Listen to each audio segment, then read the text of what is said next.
nuestra gente. Y queda claro que los que saben, saben que Adelca lo tiene todo.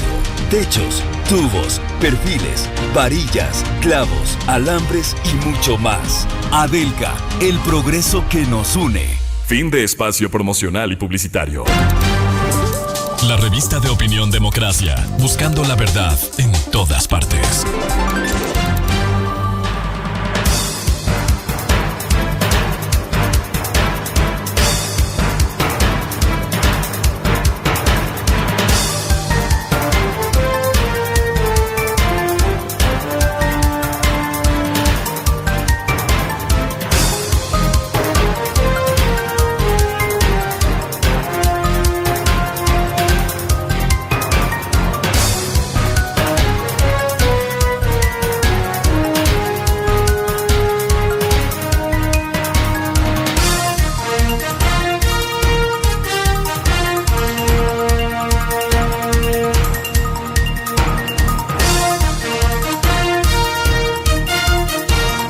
Buscando la verdad y abogando por la unidad nacional en pro de la consecución de la paz en la República, la recuperación de la institucionalidad. Queremos dar la bienvenida al señor director del ISPOL, el Instituto de Seguridad Social de la Policía Nacional, coronel Renato González, para hablar de algunos temas vinculados con el ISPOL, pero quisiera empezar por este hecho de coyuntura que de manera inmediata y oportuna el propio coronel Renato González denunció un depósito misterioso de $258,000 en su cuenta.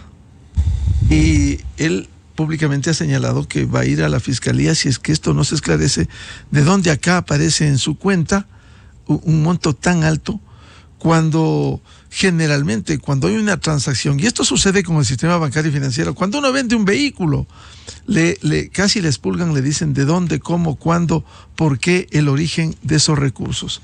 En este caso queremos conocer, para luego pasar a hablar sobre la tarea emprendida por la recuperación de los recursos del ISPOL. Coronel Renato González, ¿qué pasó con este depósito? Buen día. Buenos días, licenciado, y un saludo cordial a todos los ecuatorianos. La verdad es que yo el día viernes debía recibir en mi cuenta el pago de un interés de un depósito a plazo fijo que tengo en una cooperativa. El día sábado, en horas de la mañana, al ingresar a mi cuenta virtual en uno de los bancos de los más prestigiosos que tiene el país, me topo con esta ingrata sorpresa, porque muchos lo toman a gracia y dicen, era que se quede callado. La verdad que no, más bien es preocupante encontrarse una transferencia de $258,385. Entonces me alerté. Verifico en los movimientos y más susto me da cuando la transferencia aparecía a nombre de una cuenta originaria que también sería supuestamente yo el titular, pero cuyos 4 últimos dígitos, porque es lo único que se puede visualizar, no coincidía con la cuenta de la cooperativa en la cual mantengo ese depósito a plazo fijo. Entonces lo que hice en primer lugar es reportarle a mi superior jerárquico, a mi comandante general, a través de un mensaje. También comuniqué a familiares y preferí tomar el camino de publicarlo en las redes sociales a efectos de prevenir cualquier malintención, porque hay que estar en este tiempo prevenido y pensar mal inclusive. Vimos en el caso Metástasis esta estrategia claramente definida del crimen organizado de depositarle $100,000 a una fiscal para desprestigiarla. En mi caso es algo similar, porque yo estoy ocupando un cargo muy sensible. Que me aparezcan $258,000 de la nada, así luego ese registro se revierta, ya me deja un problema, me trae una complicación, porque en un momento determinado, en un proceso de análisis psicosocial de mi trayectoria, me pedirán que justifique, ¿y de dónde yo puedo justificar ese monto en mis cuentas? En virtud de eso, también llamé al banco, al call center, reporté la inusualidad y solicité que se bloqueen esos capitales. Estoy a la expectativa porque en el transcurso del fin de semana me contactaron los representantes de la cooperativa para indicarme que ya tienen ellos la explicación. Después de esta entrevista quedamos en reunirnos en el ISPOL para que me la den. Si quedo satisfecho, obviaré únicamente el camino de presentar la denuncia en la fiscalía. Pero necesito que esa explicación me la den por escrito, porque sí voy a transmitir a la Superintendencia de Bancos, a la Superintendencia de Economía Popular y Solidaria, a la misma UAFE y a la Contraloría General del Estado. Pero este caso, ecuatorianos, que sirva para que de parte de los organismos de control y de las propias instituciones financieras, introduzcamos controles. No puede ser posible que todos los que tenemos cuentas de ahorros o cuentas corrientes estemos expuestos a que sean mal utilizadas nuestras cuentas para un lavado de activos. ¿Qué pasaba si yo no me percataba de ese movimiento inusual? Quizás el lunes se retrotraía la operación, el saldo era normal, pero el registro ya quedaba. Y nos permitían a nuestras cuentas a que sean mal utilizadas por estas organizaciones criminales. Entonces yo sí voy a solicitar que se introduzcan controles en el sentido de que cuando se reciba un depósito o una transferencia de un monto superior a los $5,000, por lo menos el propietario, el titular de esa cuenta debe ser avisado oportunamente para saber de qué se trata. Mire que llama la atención que cuando uno en el sistema financiero quiere hacer una transferencia lícita de $6,000, $7,000, le piden llenar unos formularios inmensos de la licitud de los fondos. Y en este caso puntual, tanto la institución emisora como la institución receptora ni se percataron de semejante depósito. Pero claro, los recursos fluyeron y con eso, imagínese como usted dice, coronel, si usted supuestamente no entraba por sus actividades al registro de su cuenta, ya aparecía, y alguien interesado denunciaba ese depósito. Es que vimos en Metástasis claramente cómo opera el crimen organizado. Le decían, deposítale cuando la fiscal esté en Estados Unidos para que ni siquiera se entere y luego pásale a un medio digital, que ahora tenemos claramente conocidos los nexos que ellos mantenían y yo creo que mantienen todavía con el crimen organizado. ¿Qué es lo que sucede? El momento en que se da esa acción de escándalo, uno entra perdiendo, porque es uno el que tiene que salir a dar explicaciones. Mire que pese a que yo denuncié públicamente, no faltan los descriteriados que se han permitido decir cualquier barbaridad en los comentarios posteriores.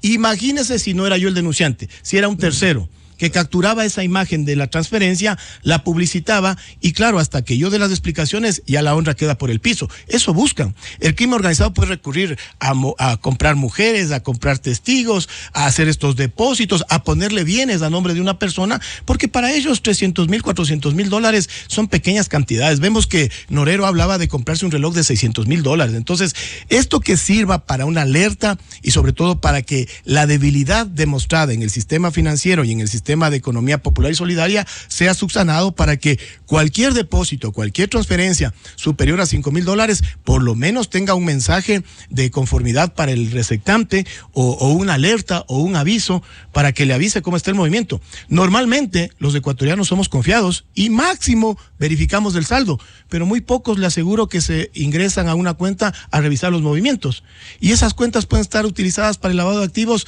de miles de maneras. Y si uno no se percata o no denuncia, como es su caso, lo hizo públicamente, pasan las horas nomás, que decir los días, y esto puede ser mucho peor. Sí, esto es grave porque supongamos que yo no me percataba de este movimiento inusual, que el día de hoy ingresaba y veía un saldo adecuado a lo que me correspondía en mi cuenta, pero el registro ya queda.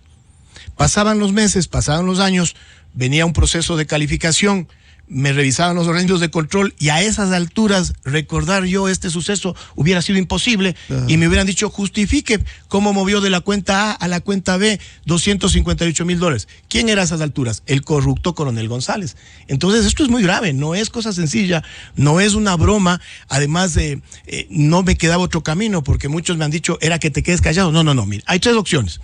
Si esto venía de un error administrativo, bueno, que se esclarezca y quedemos con los registros que corresponda. Pero tampoco eran recursos que yo podía disponer. Segundo, si esto correspondía a una estrategia del crimen organizado, justamente en este momento ya estaría empapelado en ese medio digital que todos sabemos a quién me refiero y que lo maneja alias Boina. Y en la tercera opción, si es que correspondía a algún error de alguna persona que por cualquier motivo me transfirió esos recursos, tampoco son de libre disposición. Esa cantidad puede ocasionar hasta muertes. Entonces, lo único que a mí me correspondía hacer, yo creo que la gran mayoría de ecuatorianos van a coincidir, es denunciarlo, porque muy por el contrario de ser algo agradable recibir esa transferencia, resulta algo complicado, peligroso y muy riesgoso para la integridad inclusive física. De no haber la explicación debida que usted ha exigido, presentará ante la Fiscalía. Sí, de hecho mi decisión inicial es presentar la denuncia en la Fiscalía General, por eso voy a esperar la explicación que me den los funcionarios de la cooperativa. Si quedo satisfecho, les pediré que me la den por escrito y obviaré de presentarle al sistema de justicia, porque tampoco hay que sobrecargarle a la Administración de Justicia de investigaciones que sean innecesarias, pero dependerá de que si quedo o no quedo satisfecho con la explicación que me den en unos pocos minutos. Esos $258,000 fueron devueltos, digamos. No, están origen. Bloqueados. Yo solicité al banco receptor que los bloqueen para claramente determinar de cuál es la procedencia, y cuando se esclarezca determinarán ellos qué curso de acción hacer, ¿no? Bien, hablemos de los temas del ISPOL. ¿Cómo están las cuentas? ¿Cómo está esa tarea que usted se ha empeñado y que ha logrado muchísimo en la recuperación de recursos? El año anterior nosotros cerramos con una recuperación de $370 millones, que corresponden ya al 45% del monto atracado. El 22 de diciembre presentamos en Estados Unidos, a través de nuestros abogados Kendall Coffey, que son abogados muy prestigiosos de ese país, un escrito ante la Corte del Distrito Sur de la Florida, solicitando que los $72 millones que están confiscados en el Safra National Bank sean reconocidos, en primer lugar, que le pertenecen al ISPOL, y en segunda instancia que se nos lo entregue. Según la proyección de nuestros abogados, nos han dicho que eso puede tomar el primer trimestre de este año, y en ese sentido el día viernes mantuve yo una reunión con el señor viceministro Leonel Calderón, por disposición de la señora ministra de Gobierno, doctora Mónica Palencia, para explicarle todos estos asuntos. En esta reunión yo le manifesté que sí requiero el apoyo gubernamental, porque una cosa es que esté gestionando el ISPOL a través de sus abogados, pero también hay que aprovechar la coyuntura, inclusive diplomática, con la embajada norteamericana, para que el Departamento de Justicia de esa nación sepa que esto afecta a 90,000 familias que pertenecen al conglomerado policial, pero que además es una de las instituciones que una vez más está en primera línea dando batalla al crimen organizado. Así que somos optimistas de que se pueda concretar esa recuperación. Seguimos en otras acciones porque también está pendiente. ¿Esta recuperación en Estados Unidos de cuánto es? De $72 millones, ¿sí? Ahí hay un diferendo porque Aseguradora del Sur también ha planteado una petición manifestando que $8 millones le corresponden a ellos, tendrán que demostrar. Nosotros sí hemos mandado inclusive la ruta de cómo se dieron estas transferencias a través del DCVale, y estamos convencidos que ojalá para finales de marzo ya pueda recuperarse ese monto, que subiría a una recuperación efectiva del 55%. Pero continuamos con otras actividades. Está pendiente una demanda a la Fisk Corporation porque ellos tenían $25 millones que cuando estalló el escándalo le consultaron al señor Cherres el origen de esos recursos y él les manifestó que le pertenecían al ISPOL, más sin embargo meses posteriores le entregaron al señor Cherres esa cantidad. Y también descubrimos en diciembre que en el TD Bank solamente dos funcionarias eran las encargadas de emitirle al señor Cherres tarjetas de crédito a nombre de terceras personas, que es una de las estrategias para lavar los recursos de la corrupción. ¿A qué me refiero? Señor Cherres sacaba una tarjeta de crédito a nombre de Miguel Rivadeneira, pero se la entregaba para uso de Renato González.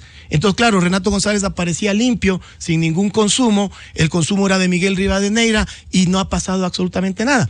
Eso el TD Bank tiene responsabilidad por no haber cumplido la debida diligencia y nosotros realizaremos las demandas pertinentes. Y recordemos también que el Citibank de Nueva York, de manera unilateral, ya decidió finalmente devolvernos los $20 millones que habíamos insistido varias oportunidades que eran recursos del ISPOL. Bueno, eso llegó a nuestras arcas, sin embargo está pendiente que nosotros vayamos a Estados Unidos a plantear una demanda también porque no cumplieron la debida diligencia. Entonces, son una serie de acciones que hay que realizar en el futuro. ¿Y esos $20 millones de Citibank, era solo ese monto o era más alto? Estos $20 millones voy a explicar a qué correspondían. La mal llamada Operación Schwab, en la cual el ISPOL perdió la titularidad de $327.3 millones en bonos de deuda interna, pagaban intereses. Cuando estalla el escándalo, allá por agosto del 2020, el Citibank Nueva York, de manera unilateral, decide cortar la cadena de pagos, recibía el pago de parte del Banco Central en las cuentas de Napscunco aquí en Ecuador, eso se transfería a las cuentas de Citibank Nueva York, pero ellos ya no entregaron los pagos a Jorge Cherres Miño. Esa cantidad llegó a acumularse por varios meses hasta julio del 2021 y a un monto de $20.235.000. En julio del 2021, ¿qué pasó?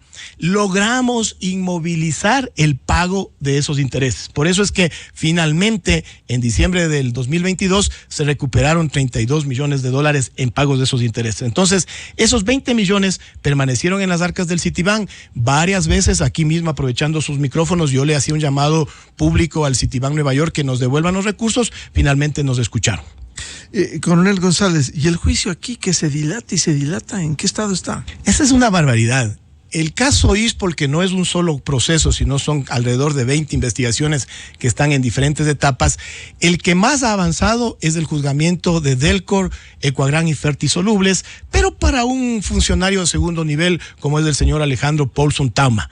Esa audiencia tiene que reinstalarse el 7 de febrero en Guayaquil y aspiremos que ojalá ya termine. Ahí el fiscal de la causa es el doctor Alex Castillo y por lo menos así sea un funcionario, como digo, de segundo nivel, pero tengamos el primer sentenciado del caso ISPOL en el Ecuador. Los principales de este caso, y un llamado al embajador Michael Fitzpatrick, son el señor Gadi Van Gonstein y el señor Enrique Huerta, que se pasean tranquilamente en las playas de Miami. Lo mismo en en España, el señor Enrique Wayson Assini. Pero este es el caso que más ha avanzado. El otro caso que debemos estar presentes en la audiencia de evaluación y preparatoria de juicio, donde la jueza Irene Pérez ya determinará quiénes pasan a juicio, es el de peculado por los bonos compacto de recompra por un monto de $216 millones. Esa audiencia, que tomó alrededor de 27 meses desarrollarla, porque empezó en octubre del 21 y terminó en noviembre del 23. Esperamos que la jueza Irene Pérez, con lógica basada en los más de 150 elementos de convicción que presentó la Fiscalía, llame a juicio a los 10 procesados, porque ahí están involucrados los 2 exdirectores generales del ISPOL, me refiero a Enrique Espinosa Los Monteros y David Proaño, el señor Jorge Cherres, el exsecretario jurídico del ISPOL, es decir, todos los funcionarios que participaron de esta trama. Cuidado, mucho cuidado, ecuatorianos, por favor, a estar atentos.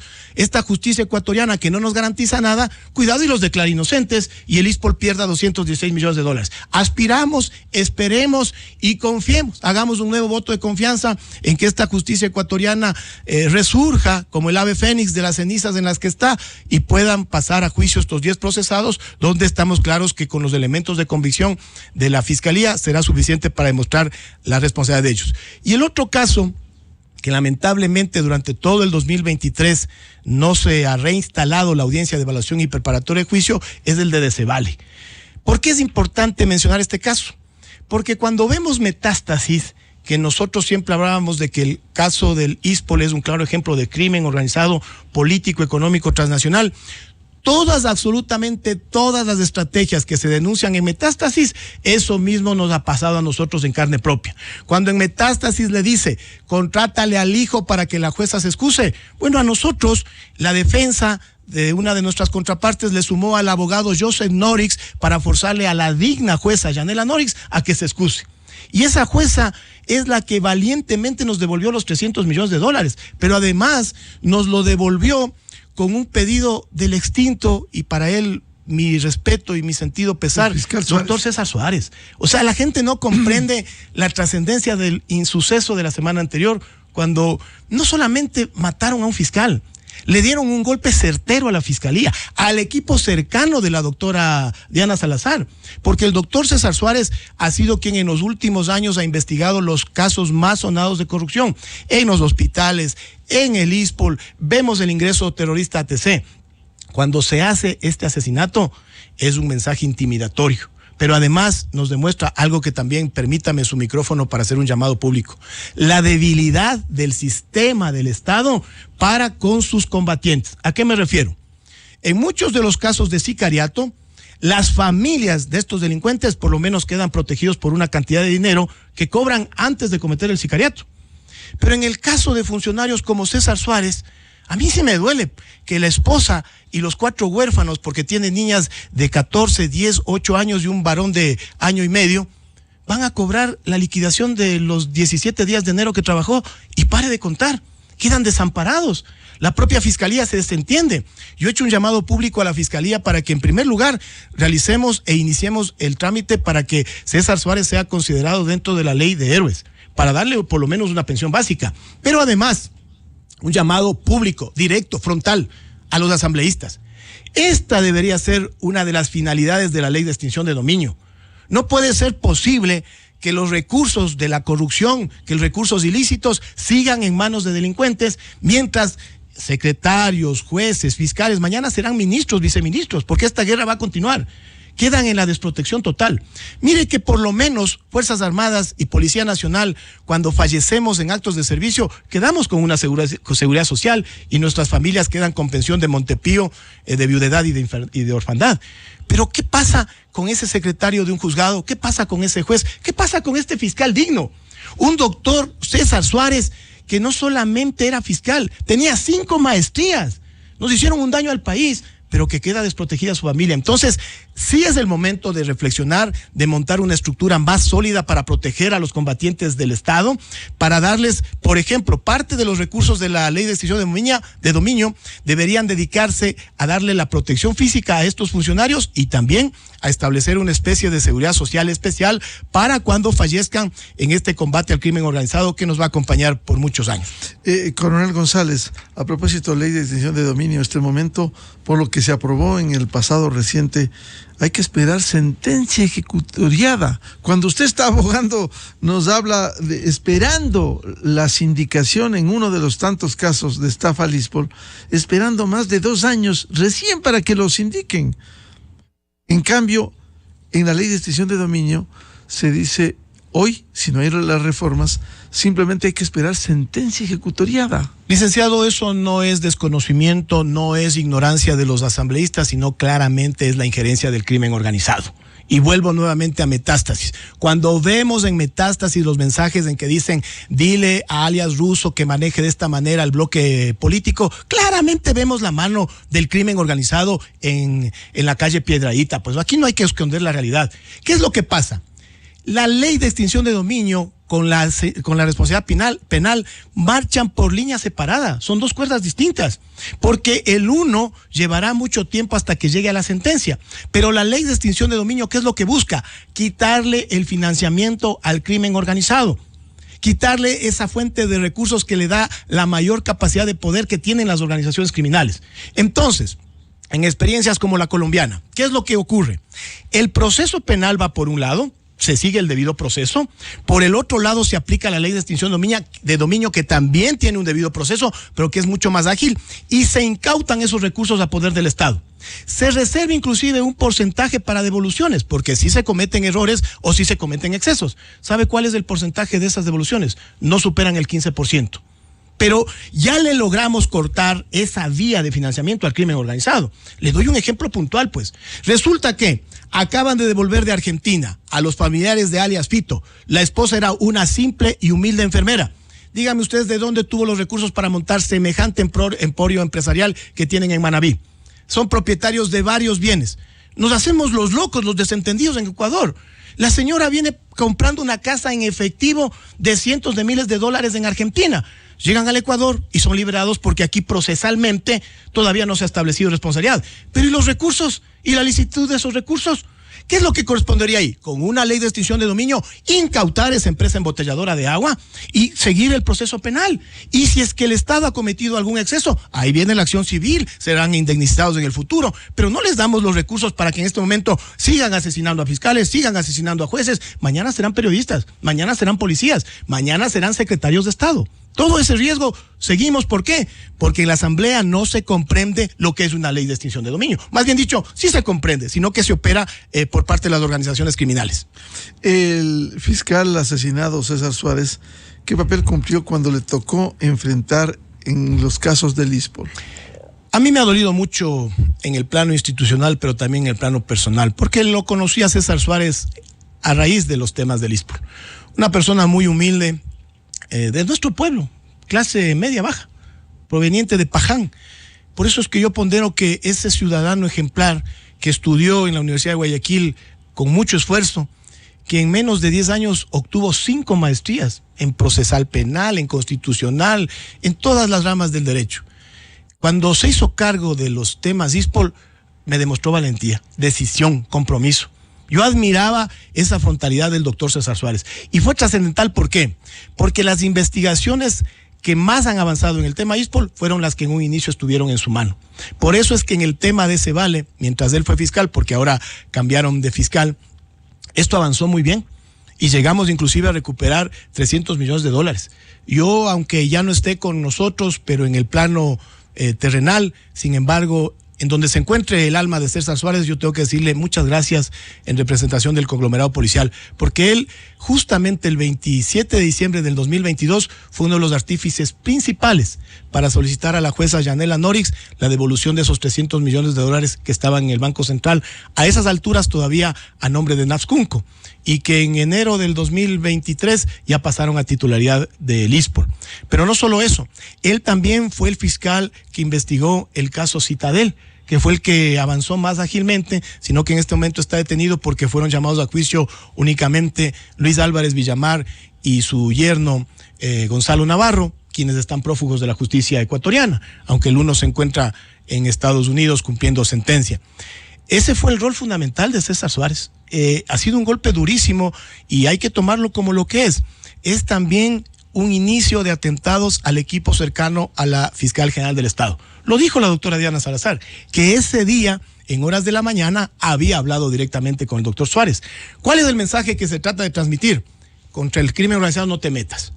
Porque claro, los fiscales, y al menos a la persona que le toque asumir las investigaciones que llevaba César Suárez, de seguro lo va a pensar 2 y 3 veces si es que va a ir con la misma frontalidad que lo hacía este profesional. Entonces termina siendo intimidatorio para el resto de la estructura del Estado, para el resto de fiscales e inclusive para el propio sistema de justicia, porque también habrán jueces probos que, viendo el ejemplo de este fiscal, pensarán 2 y 3 veces si van a tomar decisiones acorde a la ley. Coronel González, incluso en algún momento se habló de la posibilidad de este fiscal intergérrimo que actuó apegado a la ley. Buscaban suspenderle. Yo en estos mismos micrófonos, recuerde, licenciado, y gracias que lo traiga a colación, varias veces mencioné, es increíble cómo actúan. El Consejo de la Judicatura del Guayas a este digno fiscal le tenía abierto como 3 sumarios. ¿Pero a base de qué?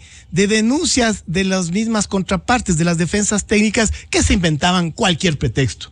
¿Cuál era la intención? Tenerlo en el suspenso, tenerlo preocupado.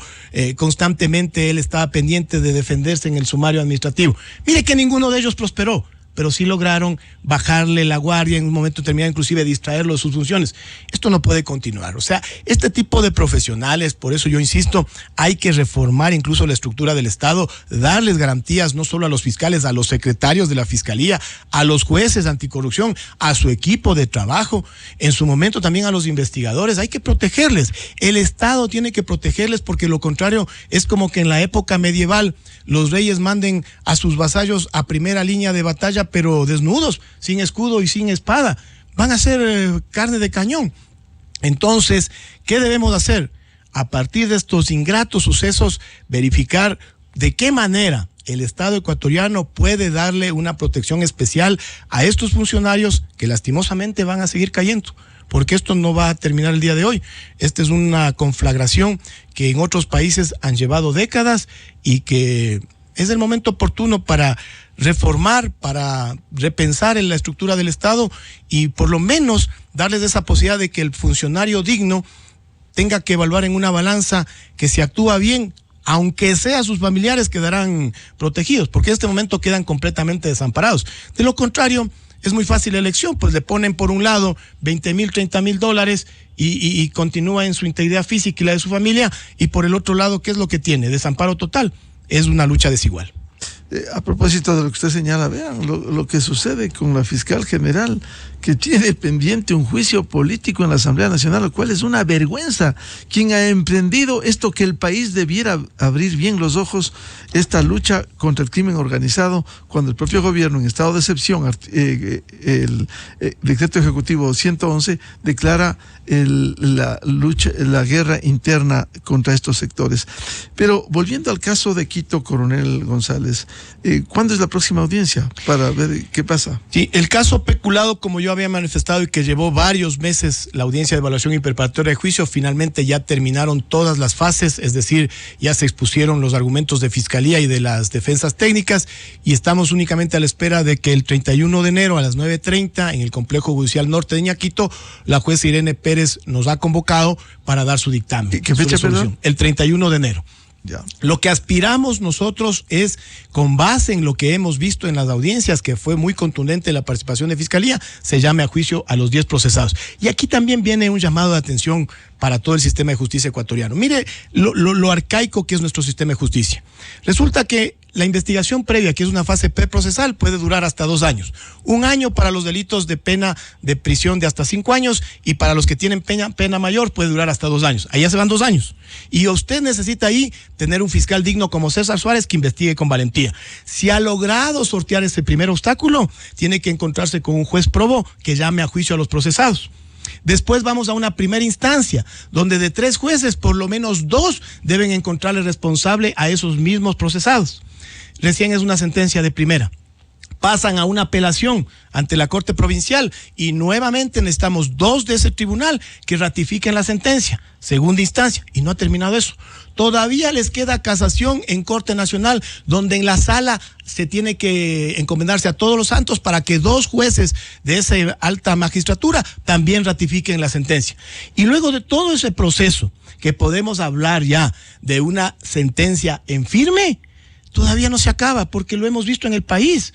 Resulta que un sentenciado que está cumpliendo sentencia en firme, viene un alegre juez de la Concordia, de San Borondón, de donde sea, y por un pago de $100,000, de un plumazo, de un solo plumazo, se mandan por el forro ese proceso largo, costoso, tortuoso del Estado ecuatoriano y lo tienen en libertad. ¿O no es así? ¿Habeas corpus o una? El habeas corpus, pues entonces mi llamado a la Corte Nacional de Justicia, ¿por qué no regulamos eso? ¿Por qué no establecemos, no sé, o sea, se me ocurre, yo no soy abogado, pero se me ocurre que en estos casos de un sentenciado, porque este ya no es un inocente, este es un sentenciado ante la ley, no pueda salir en libertad en el habeas corpus hasta que por lo menos pase la fase de apelación, pues, o sea, pongamos los controles, reduzcamos esta posibilidad de impunidad, o si no la Corte Constitucional regule de mayor manera el habeas corpus.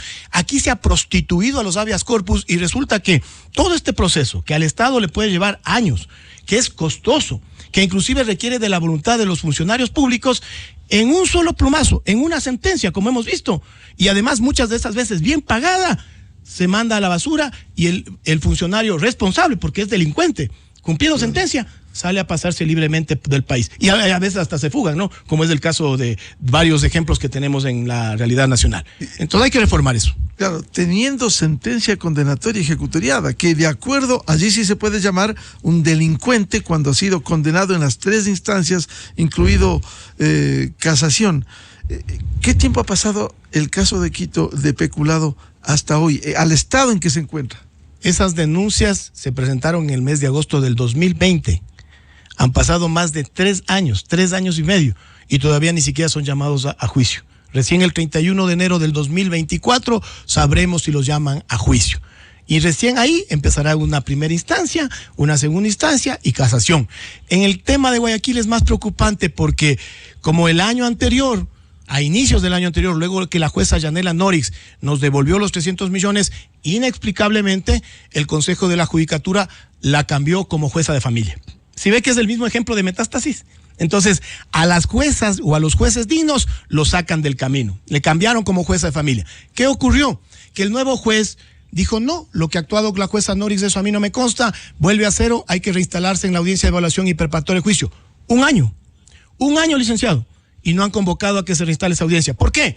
Porque ese delito, que es falsedad de información en el mercado bursátil, prescribe a los 5 años y ya van pasando 4. ¿A qué apuntan? A prescripción. Entonces, es claramente la mala intención que tienen estas mal llamadas defensas técnicas, porque realmente vemos que se prestan para todos estos intereses. Pero usted mencionaba a la Asamblea Nacional. La Asamblea Nacional sí nos tiene una gran deuda a los ecuatorianos. Y en el caso puntual del ISPOL, yo sí quiero aprovechar para hacerles un llamado nuevamente. Está presentada la propuesta de ley orgánica del régimen especial de la Seguridad Social para la Policía Nacional. No puede ser posible que hace pocos días me llamen de la asamblea a decirme, coronel, disculpe, si entregó porque aquí no aparecen los archivos. O sea, la primera función del Estado y ni siquiera tienen unos archivos bien llevados. Cuando eso fue público, que entregamos el 26 de enero del 2023, pasó a conocimiento del CAL y luego llegó a la Comisión Especializada de los Derechos de los Trabajadores de la Seguridad Social. Y me preguntan a mí si tengo el respaldo para ver en dónde se encuentra ese trámite. Por favor, tratemos con seriedad los asuntos más complejos del Estado. Está pendiente ahí que se apruebe la ley del ISPOL. Pero además, mi comandante general César Zapata, que lleva pocos meses en ese cargo, pero que sí tiene la experiencia de los cargos anteriores donde estuvo involucrado en todos estos temas, ha manifestado. Ya es hora, señores asambleístas, que nos aprueben la ley de extinción de dominio, pero con los parámetros que acabamos de conversar aquí, ¿no es cierto? La ley de inteligencia. No puede ser posible que seamos uno de los pocos países de la región que no tengamos una ley de inteligencia y que permita eso, por ejemplo, que la información que se recabe en inteligencia luego pueda ser transferido al sistema judicial. La ley de ciberinteligencia. También somos uno de los poquísimos países que hasta ahora no suscribimos el convenio de Budapest contra el cibercrimen. Tenemos una debilidad mayor, con mucha mala fe en el gobierno que concluyó en mayo del 2017, la última semana. Porque esto no fue así nomás, a la ligera, ni fue coincidencia. La última semana de ese gobierno sacaron el Código Orgánico de Entidades de Seguridad Ciudadana para meterle a la Policía Nacional con otras instituciones que son de ámbito civil. ¿Qué ocasionó eso? Un resquebrajamiento en la doctrina, un resquebrajamiento en la disciplina, al punto que le doy un ejemplo muy claro. Estos pésimos funcionarios, que claramente han sido demostrados en el caso Metástasis, que pertenecían más al crimen organizado, porque esos son delincuentes con uniforme, no son policías. Esos son delincuentes con uniforme, hasta el momento no pueden ser desvinculados de la Policía Nacional. ¿Por qué? Porque nos metieron en el COSCOP, nos pusieron con una estructura similar al servidor civil y ahí están las consecuencias. Cuando no se comprende que policías y militares tenemos un régimen especial de legislación, la misma Constitución lo reconoce. Entonces, ¿qué requerimos? Que se emita una nueva ley orgánica de la Policía Nacional, una nueva ley de personal donde conste un reglamento disciplinario muy estricto y que, por ejemplo, en casos puntuales como estos, donde se encuentran a funcionarios policiales inmiscuidos en delitos fragantes, sean desvinculados en menos de 48 horas. De lo contrario, ¿qué ocurre? Qué bueno que uno de estos involucrados es detenido el día de hoy y mañana pasa lista al mando de 300 policías. Esa barbaridad, este país es de locos, pero esa barbaridad se presenta en el día a día. Y aprovechando, la otra vez escuché a mi coronel Acosta de Fuerzas Armadas, es un coronel en servicio pasivo, que él hablaba de algo que sí me llamó la atención y que me parece muy oportuno. Una ley de inimputabilidad para quienes enfrenten al terrorismo. Porque el presidente Daniel Noboa, con mucho análisis, creo yo, y con mucha oportunidad, emitió el decreto 111, donde declara a varias organizaciones terroristas, que antes eran consideradas solamente organizaciones criminales, ¿no es cierto? Bueno, démosle a ese militar, a ese policía que ahora enfrenta a estas instituciones y organizaciones terroristas alguna protección especial del Estado. No nos sirve de mucho el anuncio de indultos por parte de la presidencia o de amnistía por parte de la asamblea. Recordemos en primer lugar que la amnistía es para delitos de carácter político y estos no lo serían. Y el indulto quiere decir que usted sí cometió el delito, pero claro, que no cumpla la pena. Claro. No, preferible emitamos urgentemente una ley de inimputabilidad. ¿A efectos de qué? De igualar las fuerzas. ¿Qué implica esto? Sí, me dirán los defensores de derechos humanos que en este país abundan, ¿no? Pero cuando les interesa. Es que el militar y el policía puede cometer un exceso en contra de estas organizaciones terroristas. Ellos lo están cometiendo contra el Estado ecuatoriano, contra 17 millones de ecuatorianos. ¿Ilegalmente? Ilegalmente. Se salieron de la línea. No están en la delincuencia común ni siquiera en la delincuencia organizada, están en el terrorismo. Démosle a ese militar, a ese policía que está fuera en la calle, la posibilidad de decir, si usted enfrenta a estas organizaciones criminales, a los Chone Killer, a los Lobos, a los Tiguerones, usted no va a ser imputable bajo ninguna circunstancia. Ahí recién estamos revirtiendo la estructura del Estado y le decimos al funcionario que pelea a nombre del Estado, tú estás protegido y estás con nosotros. Finalmente, coronel González, ¿cómo están los recursos del ISPOL? Ustedes cumplieron con los salarios puntualmente, el 13º sueldo en diciembre, ¿están bien el manejo? Nosotros económico? En el mes de junio, y gracias a mi equipo de asesoría actuarial y de la Dirección Económica Financiera, nos alertaron de la situación que iba a vivir el país en los últimos meses del año anterior y tomamos los recaudos de precautelar 5 pagos de pensiones. Sin embargo, ya hemos pagado el mes de noviembre, el mes de diciembre y el 13º. Es decir, nos quedan recursos para enero y febrero. Le manifestamos igual el día viernes al señor viceministro Leonel Calderón que necesitamos ya de economía que nos hagan transferencias de este año para recuperar liquidez. De lo contrario, tendríamos serios problemas para el pago de las pensiones en marzo. Seguimos realizando las medidas que procuramos nos den un manejo eficiente de los recursos. De hecho, hemos introducido 13 acciones al interior del ISPOL para fortalecer la estructura y que no vuelva a ocurrir el atraco. Por ejemplo, somos la primera y la única, escúcheseme bien, la primera y la única institución, tanto públicas como privadas, de Latinoamérica. Mire que no es cosa menor lo que estoy diciendo. La primera institución, considerando tanto públicas o privadas de Latinoamérica, que tiene implementadas simultáneamente la norma ISO 37001 antisobornos y la 37301 de cumplimiento. Creamos la unidad de cumplimiento, creamos la unidad de auditoría, ya tenemos ahora un mapa integral de riesgos, aprobamos la política de análisis de riesgo y la política de límites de inversión. Además, hemos contratado una asesoría para que nos diseñe el plan de contingencia y de continuidad del negocio.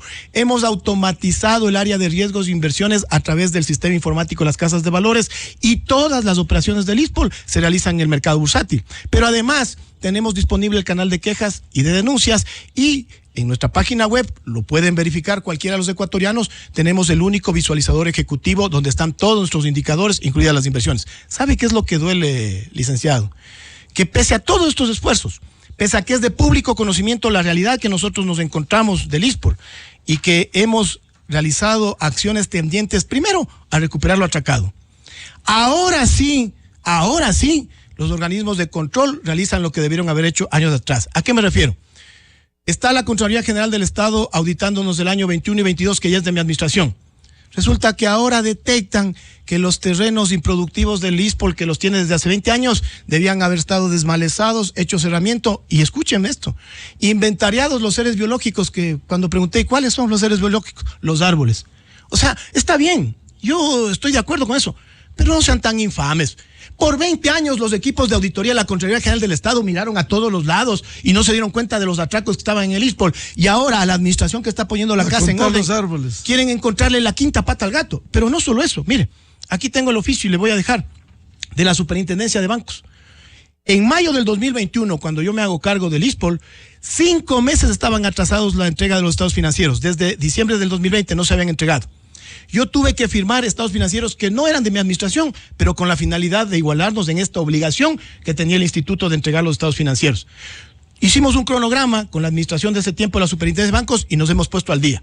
Ahora tratamos de cumplir puntualmente, pero no puede ser posible que a mí es una ofensa para mí, que con fecha 16 de enero, la abogada Carmen Meitaler Muñoz, Intendenta Nacional del Control del Sistema de Seguridad Social, me envíe un oficio indicándome que entreguemos inmediatamente los estados financieros de diciembre, pero dice aquí, se dispone bajo prevenciones legales, se remita la información financiera con corte de cifras diciembre de 2023 de la Administración de Fondos y Fondos Administrados del Instituto de su representación. O sea, a esta administración que pone la casa en orden, sí le amenazan con bajo prevenciones legales. Oiga, si quieren destituirme, destitúyanme, pero de frente. No me manden estas cartitas, pero no me vengan a decir a mí que entreguemos. Sí, estamos atrasados con unos pocos días, pero no entienden la realidad que está viendo el país. Los policías en el mes de diciembre salieron a las calles a trabajar operativamente. Hasta el momento estamos en estado de excepción. Y acá a la señora abogada Carmen Meitaler le parece que es urgentísimo que remitamos los estados financieros del ISPOL de diciembre bajo prevenciones legales. Estas cosas. Y nada dijeron de lo anterior. Pero es que nada. eso es lo que duele, pues, licenciado. O sea, vergüenza. resulta que los que estamos poniendo la casa en orden ahora somos los malos y nos buscan la quinta pata. ¿Qué están buscando? Un pretexto para destituirme. Yo lo he dicho, mi cargo está a disposición. Si yo no quiero aferrarme, yo ya estoy más de 32 meses en esa función. Estoy consciente de la alternancia y valoro la alternancia. Es más, esperaría con ansias que venga un reemplazo. Pero no se dediquen a estarme con estos desgastes. Lo que están buscando, claramente, a mi modo de ver, los organismos de control es venir por un lado, venir por otro lado, buscar algún pretexto y mañana se valerá de cualquier haciendo informe. El juego a los que han perjudicado al ISPOL. Es que ¿dónde estuvieron? Pues ¿por qué no mandaron esto a David Proaño? ¿Por qué no mandaron esto a Enrique Espinosa Los Monteros? Pues bajo prevenciones legales. Ahí sí eran muy dóciles, ahí sí eran bien laxos. Pero a Renato González sí le quieren ver las costuras. Yo no voy a permitir. Yo siempre por lo menos diré las cosas como son. Bien, al señor director general del ISPOL, el Instituto de Seguridad Social de la Policía Nacional, coronel Renato González, como siempre, muchas gracias por la presencia aquí. Gracias a usted, licenciado, y a los ecuatorianos, no se desanimen. Si hay esperanza, yo creo que hay un liderazgo joven en la presidencia de la República. Veo que la ministra de Gobierno y a su vez la ministra de Interior encargada también tiene buenas intenciones. Y el mando institucional, a quienes sí yo conozco y doy fe, son gente muy comprometida. Así que esperen con tranquilidad, con paciencia. Hay que cuidarnos, pero no podemos desanimarnos ante el crimen organizado. Muchas gracias. Enseguida, en la revista de Opinión Democracia. 7:23 en el territorio continental ecuatoriano, buscando la verdad. En la revista de Opinión Democracia estuvo el director general del ISPOL, coronel Renato González. Vamos a una pausa publicitaria y luego volvemos para hablar sobre los proyectos de urgente materia económica tramitados en la Asamblea Nacional con el economista Jaime Carrera y la economista María Herrera. Desde 1984 con Gonzalo Rosero. La revista de Opinión Democracia. Siempre líderes, siempre confiables. Enseguida regresa